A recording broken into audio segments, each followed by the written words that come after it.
So I am a professor at Boston University. I teach cybersecurity. I've been there for almost 15 years teaching and doing research. About 6 years ago, I started a company.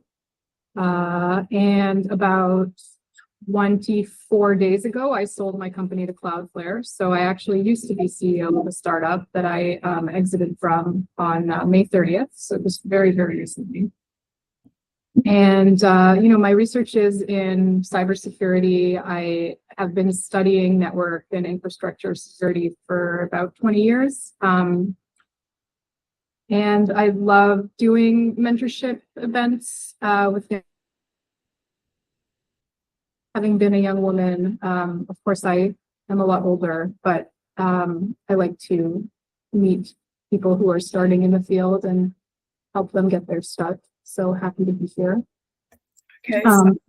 We're not a lot of people in this meeting, so I would encourage everyone to jump in with questions. I think we're a small group, so I'm happy to talk to folks. I guess I'd like to know, for the people that are joining this, you are all high school students, is that correct? The majority of people here are in high school, or do we have college students here? What is the age of most of the participants? Anyone can leave? Yes. Yeah. And are you folks at the point where you're deciding what to study in college, or have you already decided? So are people here kind of already decided that they're going to be computer science majors or thinking about it? I'm just curious where you are in your own journey, and then I can talk a little bit more relevantly to you. Okay. Well, anyone other than Matthew and Elisa want to share kind of what's going on in their life right now? Sife, are you able to tell me what your audience is typically focused on? Okay. Are they typically high school, or what should we focus on for today? I think they're mostly high school students. So basically they want to get to know more about CS majors as well as cybersecurity. Okay, perfect. We'll just get into questions, and everyone feel free to leave any questions, comments in the chat.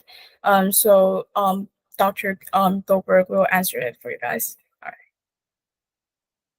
So the first questions, what inspired your interest in computer science, and how did you decide to pursue this major?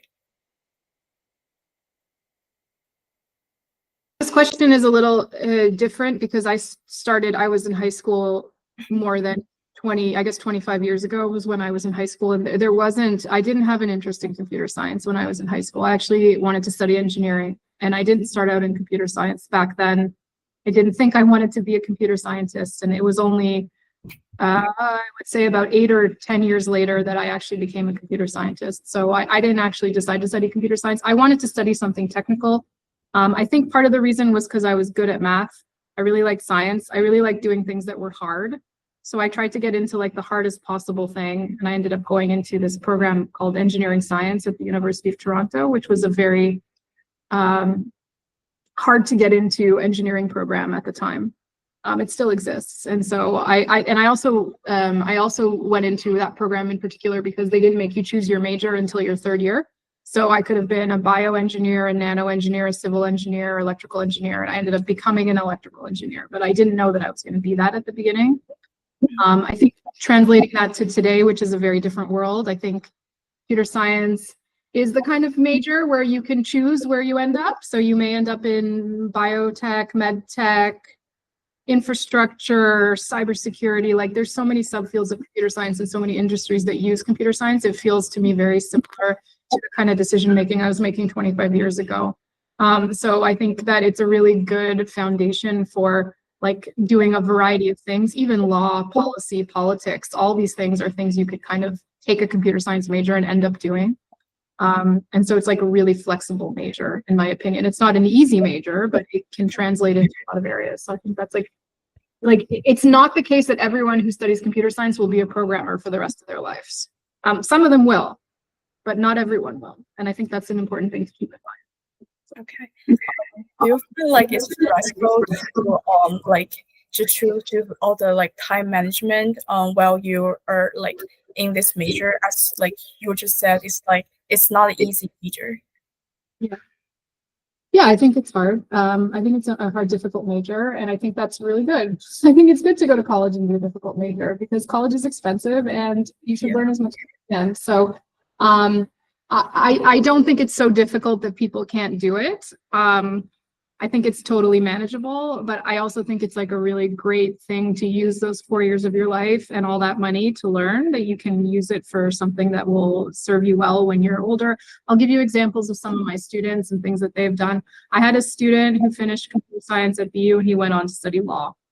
And now he's some sort of lawyer, technology law. He doesn't do anything he's not a developer anymore. He is 100% lawyer, but he studied computer science as an undergrad, right? I knew a guy who studied computer science. He went into the Navy afterwards, and I can't remember what he's doing now. I think he's doing an MBA in public policy at Harvard or Stanford. I have to check. Right? He's not a developer anymore. I have people who graduated from computer science and became, developers building cloud infrastructure like servers and stuff on AWS. I have people who became professional hackers effectively, people who test other people's websites for vulnerabilities. That's called penetration testing, which is basically like literally you're a hacker. You go hack into people's websites. They pay you to do that because you want to find bugs. So I've got the gamut of people who are like super duper technical to completely non-technical, and I've seen them come through the CS major. And the cool thing about the CS major is that you can do any of those things. Nobody's forcing you to become a programmer. You should learn to program in college because you're there to learn stuff, but it doesn't mean you're going to do it for the rest of your life.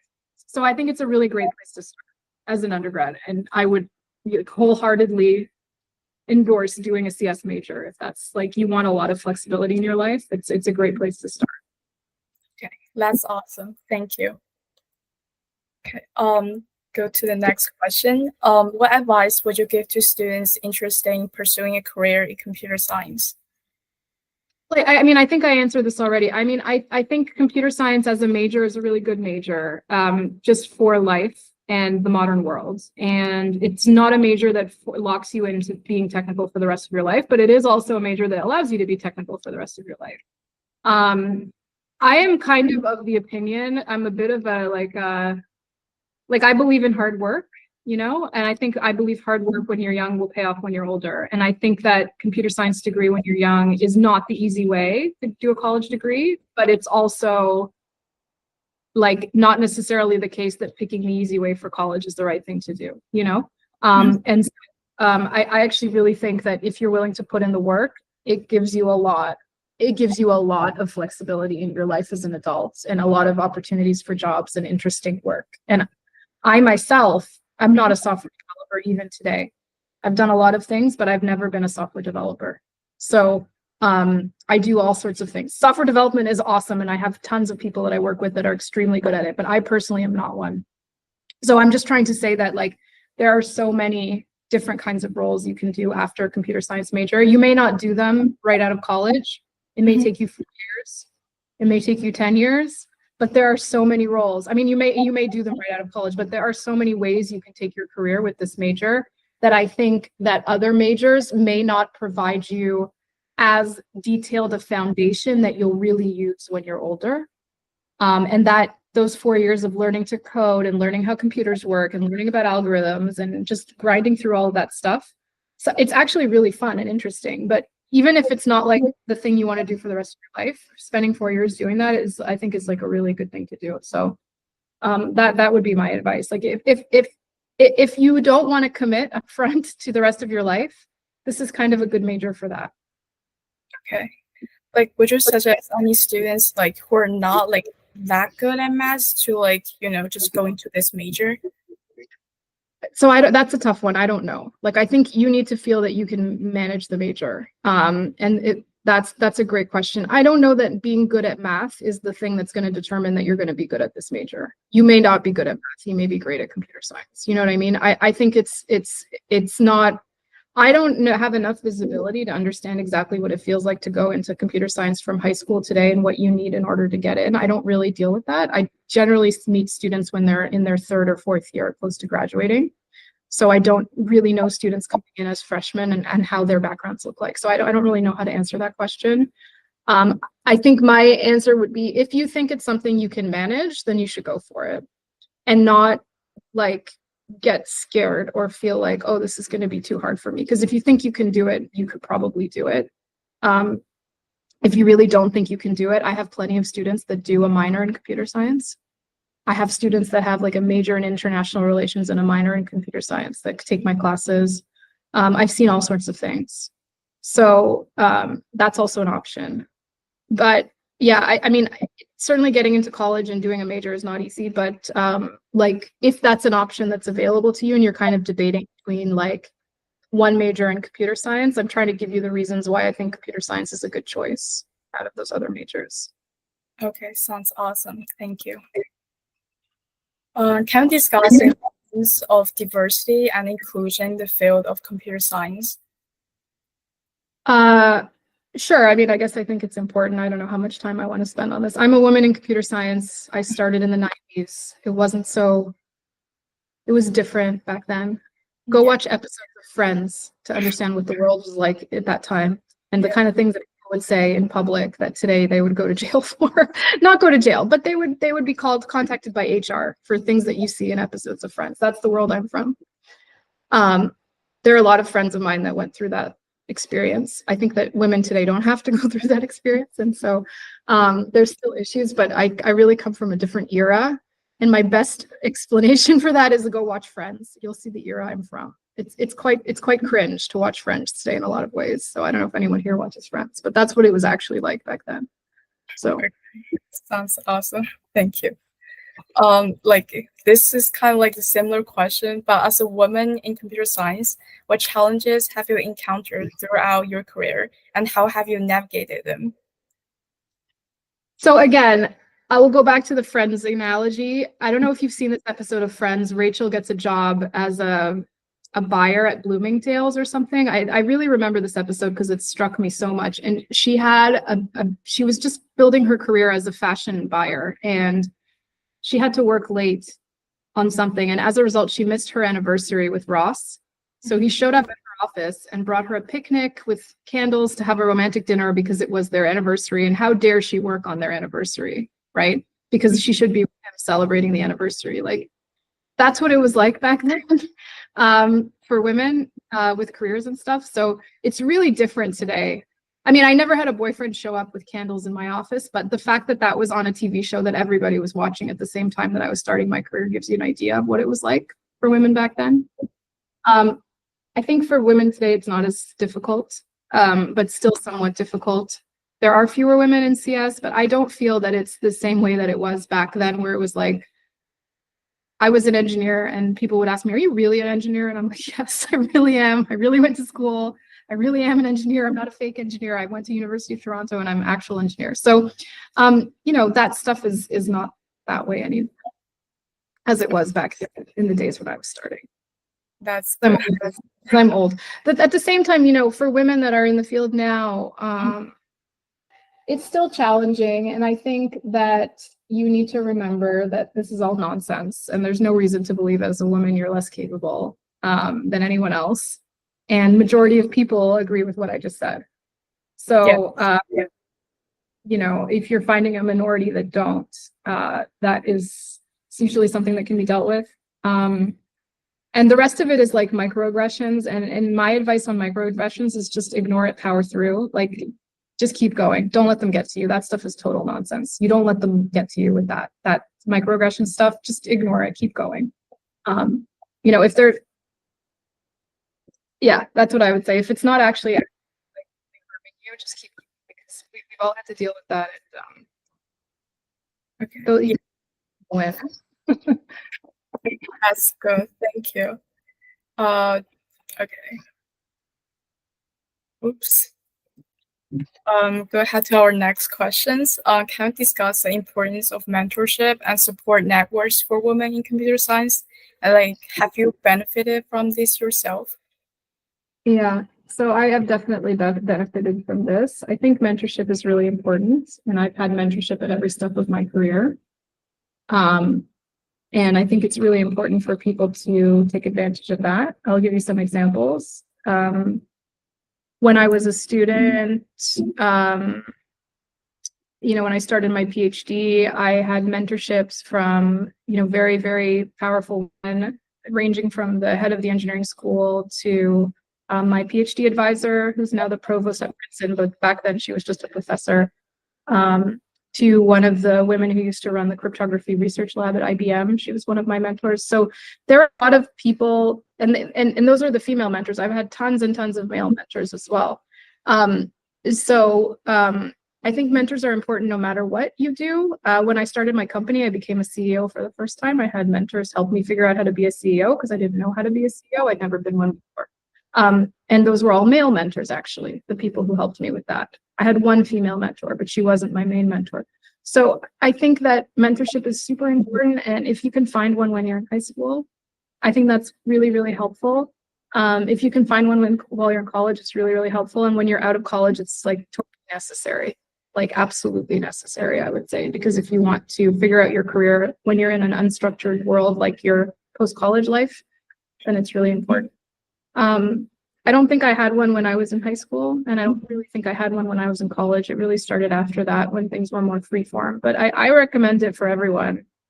And I don't think back in the early 2000s that was so much of a thing for students. But if you're able to find someone who will mentor you when you're in college, like a friend who's out of college or something, then that's really great. Figure out a way to do that. It's really helpful. Like, what advice would you give to students to how to build a mentorship or how to find a mentorship? Yeah, that's interesting. There's not a great. Oh, that's a great question, Matthew. There's not a great structured mentor program for college students, I have to say. It's very uncommon to be able to find those things. I would say the following. A lot of schools, colleges will have alumni databases and things like this, depending on how the school is, but a lot of schools have. And you can go ask for names of alumni who are in an area that you're interested in and see if they'll be willing to meet you. And sometimes the alumni will be willing to meet you for coffee or something to just tell you about their career. And if you really impress the person and hit it off with them, they may be willing to meet you every 6 months or something just to talk about your career and their career and stuff. And that's a really great way to develop a mentor. If you go to a school that has that same kind of alumni situation, this tends to be more private schools, but if you do go to a school like that, then that's a great thing to try to do. And see if that kind of person will get a coffee with you and talk to you. Now they may not, because these people are super busy. But you can always try, and you should try at least 20 or 30 people before you give up, because most people will say no until you find one, but you only need one. So the question is, how are reluctant professors willing to accept high school students as research assistants? Okay, I have had high school students in my lab. There has been one in particular that started with me when he was 15, and he still works for me today. So I think we've worked together for almost a decade. Since he was 15. I think he's 23 now. That is rare. That is not common, but it definitely happens. And how do you do this? So, there are a couple ways. There are programs for high school students to work with professors. You should research them online. There are various programs. I know MIT runs one. And if you can apply to one of those and get in, then there is an organized program to get you set up with a professor who will take you in as a research intern. These are very, very hard to get into, but it's worth looking. And there's several of them, but they exist. So I think MIT runs one, and maybe other places too. I don't know. The other thing you can try to do is computer science clubs in high schools sometimes have these types of paths. And trying to join one of those also is great. The one guy that worked for me, I'll just tell you how I met him. This is a really unusual story, but I'll just tell you. I went to an event like this. It was in person, and he was there out of 30 kids that were there from their high school. And he was asking me all these questions the whole time. And I was like, wow, this guy is great. And then I left. I was like, whatever. And then his mother showed up in my office. I know what happened was he emailed me and he asked me if he could work with me. And I said, you know what? We're having a seminar on this day, a presentation in my group. Someone was going to present research. Why don't you just come and listen to the presentation? And so he came, his mom dropped him off. I remember this was so funny because his mom was there, and he came to the presentation and he like blew off all of our socks with how impressive he was, asking questions, participating. He ended up talking to one of my PhD students, and they spent like 2 hours talking. And afterwards he asked for an internship in the summer, and we had to say yes because he just impressed us so much. But that's really, really rare. He basically navigated his own way into a research group through having attended one of my talks. In case anyone's thinking of doing that right now, I'm not hiring any high school students for yet, but maybe in like a year or two I may. But next summer I don't have a spot, but the following summer I may. But that is something you can try to do. But it is hard to pull off. But definitely persistence and trying a lot of different people until you get any success is the way to do it. Like, don't try one person and pin your hopes on that one person, because their odds are they're going to say no with probability 90%. But if you try 100 people, then maybe 2 people will say yes, and there you go. You won, right? So it's worth a try. You may not succeed, but it's worth a try. People definitely do take students in high school if you could find the right way in. The least risky way is try to apply to one of those programs for high school students. And if you get into that, you will definitely get placed with a professor. It's just getting into that program is tricky because it's really hard to get in. So. That's good. Thank you so much. Jump to our next questions. Have you encountered any stereotypes or misconceptions as about women in computer science, and how do you challenge or debunk this? So I think I answered this question, but I think my short answer is just be as awesome as possible and don't let anyone get in your way of being awesome. So you don't really need to debunk anything. Just keep doing your job and you'll be fine. Like, I mean, you may not be fine. You may have very frustrating and annoying things that happen in your career that hold you back, but I don't think that's a reason to not have a career in computer science just because one person that you may work with holds you back, right? That is not necessarily going to cause you to have no career in this field, right? I mean, it's happened to me lots of times, but ultimately this is noise in the arc of your career. Just don't let people get in your head and just keep going. That's my biggest answer. So yeah. And if that happens in high school, by the way, which it totally happened to me, when I was in high school, they told me girls couldn't take physics, which you had to take in order to go into engineering. I'm telling you, this is true. This is in the 90s. And I actually took physics in a different school in the summer because in my high school, girls didn't take physics. So I took it in summer school. And then I went into engineering and it was fine. But like, I definitely encountered this stuff, and the way to deal with it is don't let it stop you, just keep going.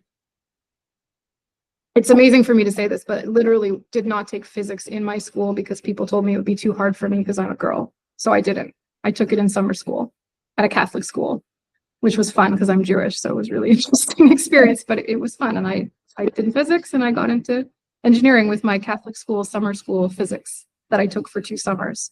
After 10th grade and after 11th grade, I took summer school physics for a month in order to do physics.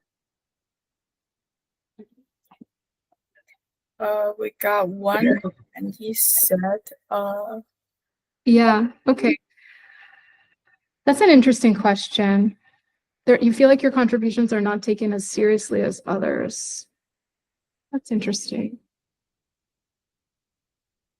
That's really interesting. So I think that your experience is very similar to mine. So the question is, we have someone who's worked for 3 years and feels like their contributions are not taken seriously. They're boring. Their job is boring, and they decided to go do a PhD. I will say that the exact same thing happened to me. I was out of college for a year. No, I wasn't. I was out of college for about a month, and I started as an engineer at a power company. And because I was the youngest person there, they put me with the weakest person on the team as my mentor, and they gave me the most boring jobs, which makes sense because I was the youngest person there. But I very quickly got bored. And so some of my friends were applying for PhDs, so I also did, and I ended up getting into Princeton, so I left after that. And my manager, when I was having my goodbye party for going to Princeton, said to me, like, I'm really happy for you that you're going to Princeton, but I also really regret that I gave you such boring jobs at the beginning that that you decided to apply, because we really would have loved for you to stay here. And it was my mistake giving you really boring work. I should have given you really interesting work to start with so I could keep you here. I would say that if you are getting boring work in your job, then that's a really good reason to try to get a different job. And that may be a PhD or some other job, but that is a really good reason to move. And that has been my guiding principle through my whole career. If I'm bored, I get a different job, because I don't have time to be bored. I need to not be bored. And so I actually think that either if your work is too boring, or because you're not taken seriously, you're not given more interesting work, that's a really good reason to move. And it doesn't have to be a PhD. It could just be a different job, right? It might just be that you're in a team that doesn't appreciate you. So that is a really good reason to look for the next opportunity if you feel like you're not being challenged and the work is boring. I don't know if you want to give me more context or speak up. Here, Kiki, I'd love to hear what you think about that, but I've had exactly the same experience as you, and I actually did go do a PhD for that reason. Okay, that's great. Thank you. Okay, jump to our attendees question from the sign-up form. So this attendee asked that how can high school students start preparing for a future in the computer science industry while still in school? I don't know how to answer that question, because I don't know what the requirements is for getting into a computer science degree right now. I'm sorry, I don't know that information. I know there are requirements and I don't know what they are. But I would say the number one thing you need to do in like 9th grade is figure out what those things are and make sure you take the right courses and that you're ready to do well in those courses, because they're going to matter a lot for when you apply to college. And that would be item number one. And it's really okay to go into computer science and not know how to program. If you were able to get in because you have the prereqs, like plenty of people show up in a computer science degree and don't know how to program and don't know anything about computer science, but they have all the prereqs and they had good enough grades and there they are, and that's totally fine. So I would say that you don't need to be really, really good at computer science to get into a computer science program. You need to be really good at the prerequisites for the computer science program to get into the computer science program. So that would be the number one thing. If you want to go the extra mile, that's up to you, but going the extra mile is more around like maybe doing some programming things, like doing hackathons, doing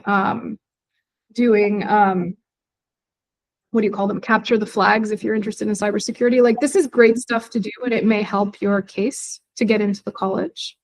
But I also know we've had lots of students that come into BU and they don't have a computer science background, but they're in the School of Arts and Science, and therefore they're able to major in computer science, and they do fine, and they have great careers. That's totally fine too. So I think the most important thing is just make sure you can get into the college you want to get into, and then take it from there. And if you think that doing certain extracurriculars in computer science will help you get in, then I think that's great, but I don't think it's necessarily. I think it's more important to like please the admissions departments in all these schools for whatever it is that they're looking for. I don't know if you know this, but like a professor like me does not participate in admissions. I have absolutely no idea what admissions does or how they select students. I find it very, very confusing, and I don't know how they make the selections. I don't know what they do. So I think that it's more important that you make admission, and then when you get there that you're ready to work hard, and then you'll be fine. The rest of it will take care of itself. Okay, that's awesome. Thank you. Go ahead to our next attendee's question. So she asked, what skills and attributes do you look for in entry-level candidates for roles in computer science at your company? Yeah, so this is a different question. Like when I look for an engineer as a developer, I hire developers, right? So you're asking me about people that I hire. I hire developers. Developers are a very particular thing you can do after a computer science major. When I hire developers, I really look for a really strong level of comfort with programming. And that means it's not like this is post-college, right? Or your first job out of college. I will not hire you if all you've done is class projects in college. That is not going to be enough for me. I will expect to see really cool stuff you've done in hackathons, internships where you've built something real. If I see a student who just has class projects, I will not hire them because they will not be at the level that I'm expecting for my company. And this does not mean that they have to have had a job before they start, but it does mean that they have to have developed their ability to program in college, just what is taught in school. So side projects, hackathons, capture the flag competitions, student clubs, projects that are substantial, anything like that, that will really set you apart from the average candidate who's just done their homework. But we're talking at a different level. This is the post-college level. The getting into college level, you don't need to be there, but the post-college level, I will expect to see, that level of the comfort. And then the other thing I look for is communication. So are you able to explain what you're doing? Do I understand what you're saying when you're talking about your project, or do I have no idea what you're saying? If I can't understand what you're saying, we have a problem because you won't be able to communicate with the team and you won't be a very good developer.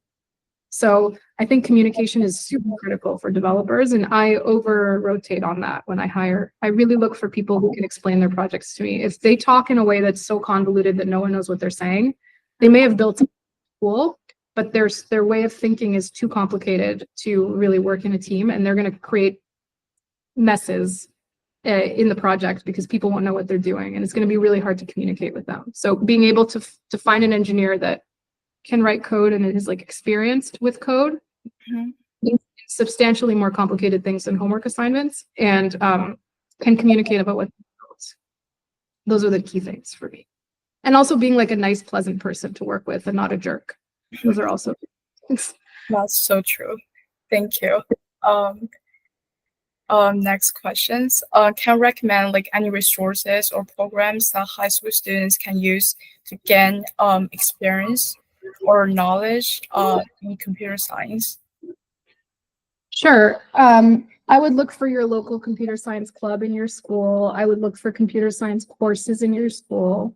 Those are the first places that I would start.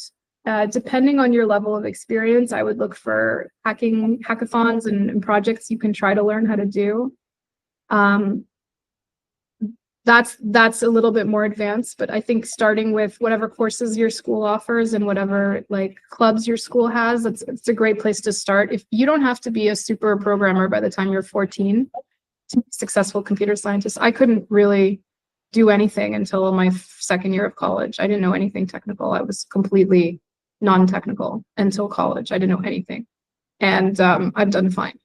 And I think even in today's world where things are more competitive and more technical, I don't think you need to be super technical. I think when you go to college, if you make an effort to like do what you're supposed to do and also do some extra projects, you'll be in a good place when you graduate. Like what kind of students do you think college is looking for, specifically for like students that wants to major in CS? What do I think they look for? I don't know. I really don't know. I don't know how admissions works. Okay. So I recommend for you, if you're able to get an admissions officer to talk to you guys, that would be really, really good to do. I know that at BU, I'll give you an example. At BU, computer science is part of the School of Arts and Science. And that means that you can just get into arts and science at BU and then decide to major in computer science whenever you want, which is really cool. Like, you're not picking between computer science, economics, and biology as a high school student. You're like doing that as a college student. And there are schools that have that. IBU is one of them. It's kind of cool and kind of terrible because sometimes we get people who decide to major in computer science at the beginning of their third year. So we have only 2 years to teach them all of computer science. And usually those people don't get as good of an education as the people who start in their first or second year, but they can still graduate, you know? It always annoys us, the professors, trying to teach these students who show up in their third year and they're like, we want to be computer science majors. We've done nothing in the major. Here we are. And we're like, okay, let's go. You know, and it's tough to like really get them through the major, but BU technically allows that. It is annoying though for us as the professors. There are schools where computer science is part of engineering. There are schools where computer science is in school, and they're all different, and their admissions are different. Some places you can get in to computer science, some places you get into engineering, some places you get into like arts and science. So it's different. I actually got into an engineering program, and now I teach at a school where you can get into an arts and science program and end up. So you could get into biology and switch to CS, or you could get into like economics and switch to CS, which is weird, but it's true. That's what they do at BU. Okay, sounds next, this is gonna be the question and answer section. So if anyone have any questions, please feel free to leave in the chat, so we can just answer it for you guys. And we'll just wait for a couple minutes for attendees to send all the questions.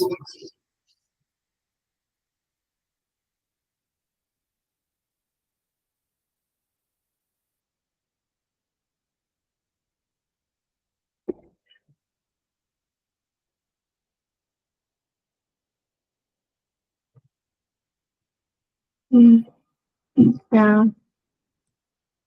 Are there any volunteers or internship opportunities for high school, college students? For high school students, I don't know. For college students, you know, there are always different things that you can do as a college student. It's tricky to get volunteer opportunities in computer science. So let me answer it like this. Internships for computer science students, that is definitely a thing. If you go and major in computer science, you should be trying to get summer internships from your freshman year. Now, whether or not you will succeed to get a paid internship as a freshman is going to depend on the market, the job market. If we're in a job market where everyone's desperate to hire, it will be really easy to get internships as a computer science major. If we're in a job market where nobody's hiring, it's going to be really hard. And I've seen both. In 2022, everyone stopped hiring. And so all those students, the poor students, couldn't get internships. In 2021, everybody had internships. So it sometimes depends on the market. That said, you should try. And you should use every resource you can to get you the internship. So like if your parents' friends work at a company and they're willing to take an intern, you should 100% leverage those opportunities. Like if someone from your school's parent works at a company that may need an intern, ask them. Ask everyone you know, because you may be able to get it from your school, but you may just have to use whatever family or friend networks you have. And there's no shame in that. Everyone should do that. Ask your parents, ask your uncles, ask your friends from school. If you know someone's parent works at a particular company, ask them. You should definitely try. And that's when you're in college. I think in high school, it's really hard. It's really hard to find these types of opportunities. And I would really focus on like clubs and hackathons and capture the flag competitions and boot camps and things like that. It's going to be pretty hard to like provide value to people as a computer science perspective while you're still in high school, unless you happen to be a person who's really good at programming already while in high school. And there are such people, like this kid I mentioned who still works for me. He was an amazing programmer while in high school, but like not everyone is like that, and nobody has to be like that in order to have a successful technical career. So if you happen to be that person, great. If you're not, don't feel like, oh, I can't do this job, because I wasn't that person and I'm doing fine, you know, and I know plenty of people who weren't and are doing fine. So it really just depends. It really just depends on like what level you're at in high school. So Matthew, your question is, computer science class experience not enough for you to consider hiring them? Is there a point to get a degree? Would you consider hiring someone with a CS degree but has experience in LEET code and personal projects? Okay, so if computer science class experience is not enough for you to consider hiring them, first of all, me hiring someone is not someone getting a job. I have a startup that had 10 people in it. I had a very small number of people on my team, and I did not have a lot of room for error or training. So I could only hire people that would meet and be useful to me within 30 days of joining. So just because I wouldn't hire someone who doesn't have projects does not mean that other places would not hire them. There are plenty of places that have internship development programs for, oh, Matthew left, this is sad. But there are plenty of places that will hire people with a computer science degree Hi, Matthew. I'm answering your question. So there are plenty of places that will hire people with a computer science degree, but not a lot of programming experience just because they have good grades or the right kind of degree. There are lots of places that do that. And they tend to be bigger companies that can tolerate a little bit more training of their hires. So there are companies that will do even a 2-year training rotation for new hires. They'll rotate them through the company. I actually joined a company that did that when I finished college. So like certain companies will hire you even if you don't have programming experience. If you want to go work at a tiny startup that has 10 people, there's no way they're going to hire you if you don't have programming experiences on day one. But if you want to work at like a big company like Capital One or something, they have training programs at these places. So you don't have to be already like a fully fledged developer out of college in order to get a job at one of those places. So yes, is a computer science experience worth it? Yes, it is, because you will just have to build up to being able to get a job at a startup with 10 people or at a very, very competitive company. But there are lots of places that will hire you with a computer science degree and train you. Lots of places will do that. So that's the first thing. Second of all, there are tons of people that I work with and I really respect that don't have computer science degrees, but they're highly technical. I will give you an example. A woman that I know, she didn't finish school, but she worked really hard to learn DevOps, which is a field of engineering that has to do with managing servers and, you know, things that you host software on, right? All the stuff that runs your software. And she never went to school.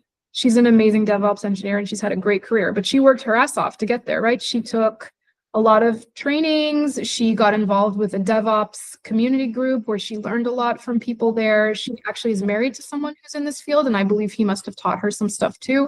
And now she's an amazing engineer and she's a good friend of mine. So like there are all kinds of people who get into this field in different ways. I'm trying to give you a perspective of like what I would do to hire into my startup, but that is not what you need to do to be successful in the field. You need to find your entry point and then you need to excel. And people will enter in different places. When I finished school, I worked at a power company and I was a telecom engineer there back then. I wasn't particularly skilled at anything, and I learned a lot of stuff. And that was good enough. And, you know, if you demonstrate that you're pretty good at what you're asked to do and keep getting better at it, hopefully you're at a place where they recognize that. And if they don't, you should move on to the next place, having taken all the skills you learned from the first place, get a better job. So I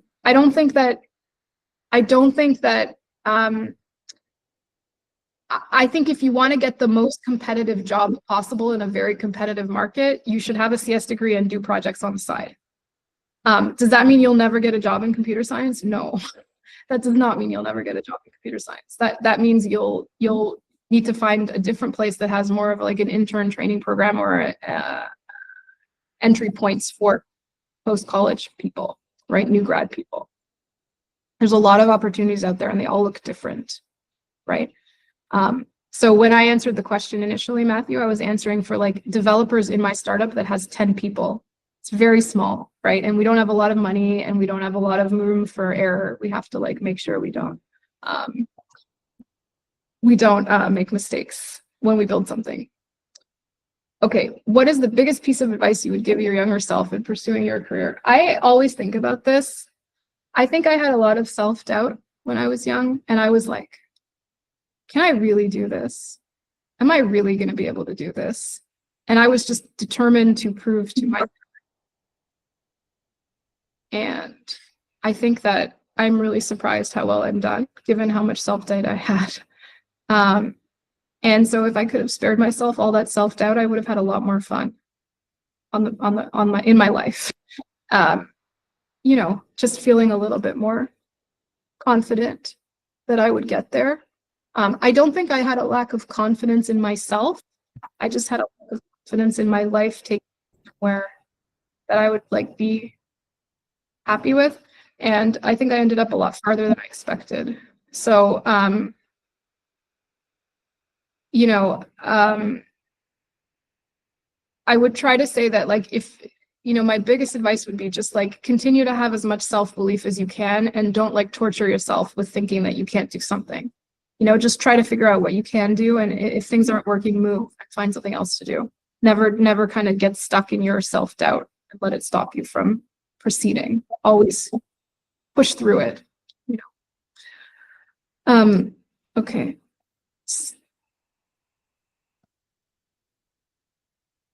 Okay, so we're going to talk about, we'll talk about PhD, and then we'll talk about cybersecurity projects. So Matthew, I just want to answer your question about cybersecurity projects really quickly. I think cybersecurity projects, I would say if you already know how to code, I would try doing some capture the flag competitions. Those are awesome, and they teach you so much. I don't know what level you're at, but if you can try those, that would be wonderful. In terms of what language to use, if you plan on being a cybersecurity person, the language matters less than the thinking about how you're going to write the attacks. So if you're not a builder, but you're more like trying to be a pen tester, a penetration tester, the language matters less. With regards to if you want to be building products, we usually start people off in Python. So that may not be the language you use for the rest of your career, but it's a great place to start when you're young. So if you like Python, then that's a great place to start. We have a lot of people in the companies that I work at writing code in Go and in Rust. We don't use a lot of C or C++ anywhere anymore. Sorry, if C++, just we don't use that very much. It's like higher level languages. But for high school students, for the average student, I would say if you can write code in Python, you're in good shape. If you can learn Rust or Go, that's cool, that's great. If you can write JavaScript to make websites, also great. So those are a few different places you could try. We also teach people Java, which is different from JavaScript, and that's also a good one. But I don't think it matters so much. I think just the act of writing code is pretty good, and 99% of people that are young that start as computer science will start one language and learn all the others really easily. So when you're young, learning different languages is super easy. Like when I'm saying below age 30, it's really easy. So I wouldn't worry too much about the language. If you're trying to write code in C and you feel like it's super hard, that's because it is. Stop writing code in C and pick an easier language, you know? No reason to torture yourself, okay? So there are easier languages, and usually Python is the one that we like people to start with. Okay, so for the question about someone finding research and interest in PhDs, this is a very tricky question. So if you want to pursue a PhD, it's really tricky to get into the right place. With a PhD, you really want to be at a school that is going to give you a good training. So a PhD in a third-tier university versus a PhD in a first or second-tier university can be very different. And I don't know that it's worthwhile to do a PhD in a weak university because you won't get the same kind of training that you would get in a strong university. There are lots of strong universities. I'd say there's about 100 in the US. But once you kind of get out of that set, it's not your time. You're better off kind of doing a master's degree or something like that. So getting into a really top quality PhD program is highly competitive, and you're competing with people from all over the world, but there's definitely really good ways to do it. And I'm going to give you a couple of ideas. Number one, yes, if you can work as a research assistant and do some research ahead of your application, that is such a good thing to do. It's going to make such a huge difference because that means that the person you did research with will write you a letter explaining how you are as a research assistant. And that letter will be read by the PhD admissions committee, and that letter has enormous amounts of weight.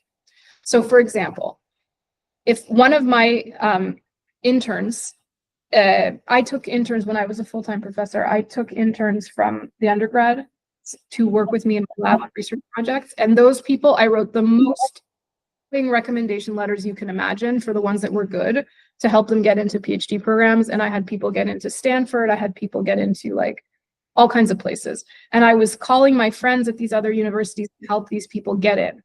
So if you're able to get a research project with a professor that you can really work on, you really impress, that is going to be the most valuable thing you can do to get into a PhD program, especially if that professor is well connected with other professors at top schools. That professor doesn't even need to be at a top school, but they need to be kind of like maybe they went to school at a top school or they're connected to people at top schools. If they write you a good letter, that's going to be the number one thing that would help. The other thing that is like so much more important than everything else I'm going to say, but so that's the first thing. If you can publish something or do a project and get a good letter from someone who is an academic, that is going to make worlds of difference for your PhD application. The other thing that I would do is, like, given that you can do item number one, item number two is to try to meet professors at other schools by visiting the school and attending a seminar, or getting your professor to send you over to certain schools where they have friends to like present your research or give a talk or attend a seminar or participate in something. That's how I got into Princeton. The way I got into Princeton was I had a research project that I did with a professor. I had two. My undergrad thesis was on actually electric circuits, and I had written a paper that got into a conference. So I had a letter from that professor. And then one of my friends who was older than me was a student at Princeton. I went to visit him, and I emailed 5 professors saying, hi, blah, blah, blah. This is who I am, and I'm going to be at Princeton on Tuesday to meet you. And there was one woman who took a meeting with me, and she's the reason I got into Princeton, that 30-minute meeting that she took with me. I must have impressed her or something, and they admitted me to Princeton. So once you have item number one, which is like a research assistant thing, then item number two is use your connections with the research group you're part of to try to visit other groups that you'd like to do your PhD in. And those are the two things that I think are the most important. Applying cold is hard. It's very hard to get in if you apply cold for a PhD program. So if you can go back to your college that you studied and find a professor to work with, you should absolutely do that. Those are really good ways, like reconnect with your old professors and volunteer for projects and things like that. That's a really good way to be able to make your way into PhD program. The last thing I will say is I had a student who did not have a really good research record. It was a really, really great student, but did not have a research record. What we decided to do was and he's someone that I worked with, he was my TA. He decided to apply to a master's program for 1 year, and during that year, make sure he did a research project, and I helped him. He wrote 5 applications, and now he's going to Yale in the fall to work there, and he's going to, from Yale, try to get into a PhD program from his master's degree. And this is a particular student who had the financial resources to pay for a master's program. So that's a not everybody's situation, but that is what he did. And so there are lots of different ways to do it, but I think like having some sort of research thing to write about in